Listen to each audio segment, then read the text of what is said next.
15वें अध्याय के 17वें श्लोक में कहा है कि वो वास्तव में अविनाशी परमात्मा है। और भगवान उसी को परमात्मा कहते हैं, और तो परमात्मा भी नहीं है। श्री शिव पुराण के अंदर रुद्र संहिता के अंदर यो काल जो है, ब्रह्मा विष्णु महेश का आपस में झगड़ा हो गया। इस बात पे भ्रमित होकर ब्रह्मा जी कहते हैं कि मैं सबका रचयिता हूं, मैं सबका उत्पत्ति करता हूं। और भ्रमित होकर विष्णु जी को ये भ्रम है कि मेरी नाभि कमल से ब्रह्मा जी की उत्पत्ति हुई। और कुछ ऋषि जो साधना किया करते थे समाधि दशा के अंदर, ये काल क्या छल करता है कि अपने वास्तविक रूप में इसने नहीं दिखना, किसी को प्रतिज्ञा कर रखी है। इसलिए ये अपने पुत्रों के रूप में, किसी को ब्रह्मा जी के रूप में, किसी को विष्णु जी के रूप में, किसी को शिव जी के रूप में साधना काल में दर्शन दे देता है। जिसको ब्रह्मा के रूप में दर्शन दिए तो उसने सब जगह गुण गा दिए कि ब्रह्मा जी प्रजापिता हैं, यही खुद मालिक है, मैंने समाधि में देखा। इससे ब्रह्मा जी की महिमा होगी। किसी को विष्णु जी के रूप में दर्शन दे दी साधना में, तो उसने विष्णु जी को भगवान बता दिया। 10-20 को विष्णु जी के रूप में दर्शन दे दिए, 10-20 को ब्रह्मा जी के रूप में, 10-20 ऋषियों को दे दिए शंकर भगवान के रूप में। तो इन सभी ने अलग अलग इन्हीं देवताओं को सुप्रीम पावर मान लिया गलती से। और ये है काल भगवान जो छल छिद्र छल करता है इनके साथ। सच से परिचित नहीं होने देता किसी को। आज तक ब्रह्मा विष्णु महेश को पता नहीं हमारा बाप कौन है। ये तो परमात्मा ने आके बताया कि इनके माता पिता कौन कौन है। तो जो प्रसंग चल रहा है कि उसमें क्या कहते हैं, विष्णु और ब्रह्मा जी का आपस में इसी बात पर युद्ध हो गया। ब्रह्मा जी कहते हैं मैं तेरा बाप, विष्णु जी कहते हैं मैं तेरा बाप। जब इन दोनों का युद्ध हो गया तो बीच में इसने काल ने एक स्तंभ खड़ा कर दिया तेजों में। फिर ये लड़ना तो भूल गए, उसके और छोर को खोजने लगे। लंबी कहानी है, लेकिन उसी समय वो प्रकट हो गया वहां पर शंकर भगवान अपने पुत्र शंकर के रूप में।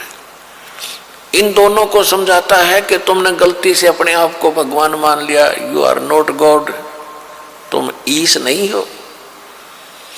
ये क्या कहता है, ये सब मेरा है, मैं यहाँ का ईश्वर हूं। तो यहाँ सूक्ष्म वेद में परमात्मा ने निर्णय दिया है कि मुल्ला माया जग में, मुल्ला माया मग में बैठी, मग माने रास्ते में, और हंसा चुन चुन खाई, ये ज्योत स्वरूपी कहे निरंजन में ही करता भाई। एक न करता दो ना करता नौ ठहराई भाई, और 10वां भी धुंधर में मिल जा सत्य कबीर दुहाई। गरीबदास जी को जो ज्ञान प्राप्त हुआ, भगवान को देखा जाना, उसके पश्चात अपनी अमृतवाणी में कहा है कि ये ज्योत स्वरूपी यो काल कहता मैं ही परमात्मा हूं, और एक न करता दो ना करता 9 बना दिए भाई। 9 तो जा लिए इनके उछल कूद मचा के, और 10वां भी ऐसे ही चला जाएगा, मृत्यु को प्राप्त होगा। एक सत कबीर दुहाई कि केवल एक कबीर परमात्मा जो है ये है अविनाशी परमात्मा। ये परमात्मा नहीं है। ये ब्रह्मा विष्णु महेश को तो ज्योति निरंजन ही रिजेक्ट करता है कि तुम परमात्मा नहीं हो, तुम भगवान मालिक नहीं हो। तो हमारी बुद्धि कहाँ थी, और हमारे ऋषि मुनियों की, आचार्य शंकराचार्यों की बुद्धि कहाँ थी, और हमारे सदग्रंथ क्या बताते हैं। सदग्रंथ हमारे सिलेबस है, अध्यात्म मार्ग का सिलेबस है, पाठ्यक्रम की बुक है। और जो टीचर पाठ्यक्रम की किताबों से अलग बकवाद पढ़ा रहा है तो टीचर ठीक नहीं, विद्यार्थियों का नाशक है।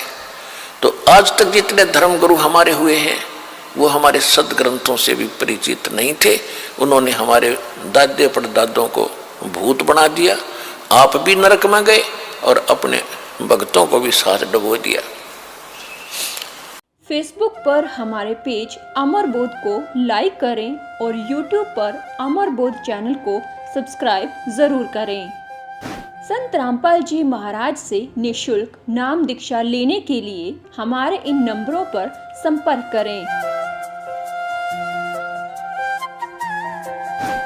घर बैठे निशुल्क ज्ञान गंगा या जीने की राह पुस्तक प्राप्त करने के लिए अपना नाम, पूरा पता और मोबाइल नंबर हमारे इन नंबरों पर SMS या व्हाट्सएप करें।